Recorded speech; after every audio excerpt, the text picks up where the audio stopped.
A year ago, Windows restarted my PC and deleted my work without my permission. It wasn't the first time that it's done that, so I decided to switch to Linux. And it was better than I expected, but still not perfect. So I'd finally made the big decision.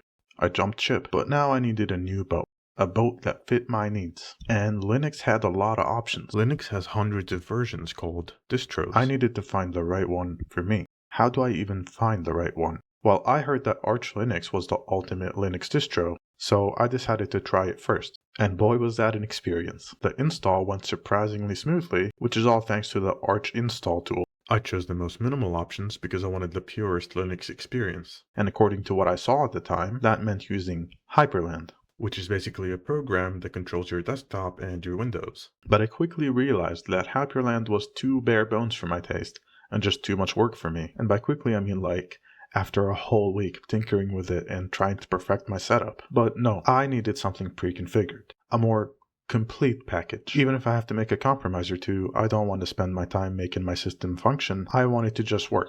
Arch itself was also starting to feel like a lot of work. I had not run into any issues at the time, but because Arch updates very often, it has a reputation of sometimes breaking a little, or a lot. And the idea of having to maintain it sounded exhausting. I knew that Debian was considered the most stable distro, but it also doesn't get updated very often, which could mean missing out on some newer things and features that I could really use. So I looked for the middle ground. I experimented with a couple of other distros like Linux Mint and OpenSUSE.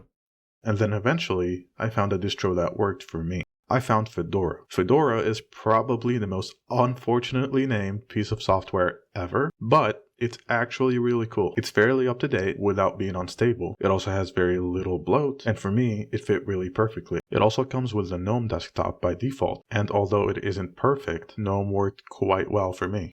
The workflow felt smooth, and once I installed a couple of extensions, it became actually fantastic. So there it was. No ads in my system. No more sluggish OS that takes up 50% of my RAM while idle, and so it sounds like I had no problems anymore, right?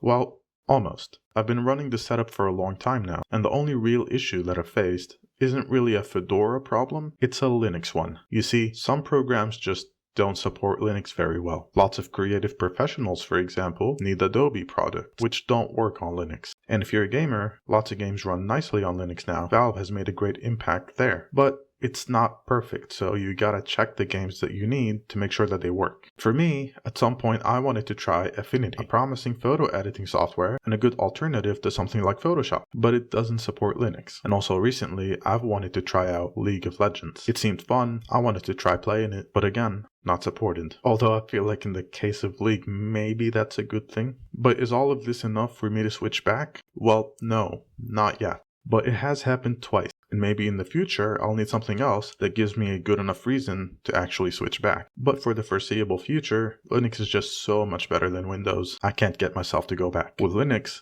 you really own your computer, and I think that's beautiful. I'm glad I switched.